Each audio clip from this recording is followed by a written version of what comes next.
سیستەمی خۆبەڕێبەرایەتی دیموکراتی لە باکووری کوردستان چییە؟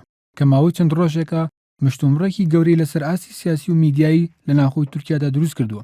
سیستەمی خۆبەڕێبەرایەتی دیموکراتی سیستەمێکی سیاسیە کە پەکەکە داوا دەکات لە باکووری کوردستان جێبەجێ بکرێت.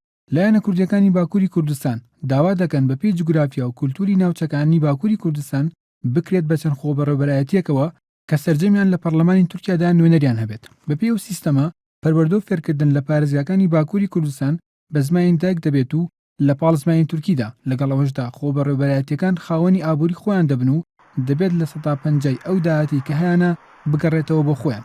جگەلەوەش دەبێت دادگاکان بەپی تایبەتمەندی هەر خۆبەڕێبەرایەتیەک کار بکەن.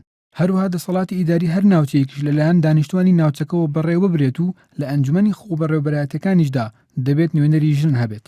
ئەگەر چی کۆنگری جفاتی دیموکراتی کەجەدا پێی وایە سیستەمی خۆبەڕێبەرایەتی دیموکراتی کێشەی کورد لە تورکیا چارەسەر دەکات، بەڵام بەرپرسانی باڵای تورکیا بە توندی دژی جێبەجێکردنی ئەو سیستەمە لە باکووری کوردستان. لە یەکەم کاردانەوەدا سەرۆککۆماری تورکیا خۆبەڕێبەرایەتی دیموکراتی لە باکووری کوردستان ڕەت کردەوە و بە ناپاکی ناوی برد.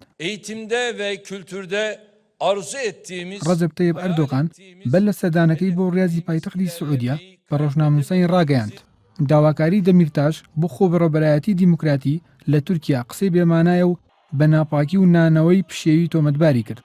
ڕاشی گەیاند حکوومەت و هێزە چەکدارەکانی تورکیا ڕێگە بە ڕاگەیانی سیستەمی خۆبەڕێبەرایەتی دیموکراتی نادەن و تیشی لە ماوەیەکی کەمدا خەڵک و یاساوانەیەک دەدەنە دەمیرتاش و هەدەپە چونکە ئەو کارە دژی ئاشتی و یەکپارچەی خاکی تورکیا گەلەکەیەتی. ئەموتانی ئەردۆغان لە دوای ئەوە دێت کە لە ڕۆژی بسحۆتی ئەم مانگەدا کۆنگری جڤاتی دیموکراتی کەجەدا لە ڕاگەاندراوی کۆتاییدا داوای جێبەجێکردنی سیستەمی خۆبەڕێبەرایەتی دیموکراتی کرد لە پارێزەکانی باکووری کوردستان.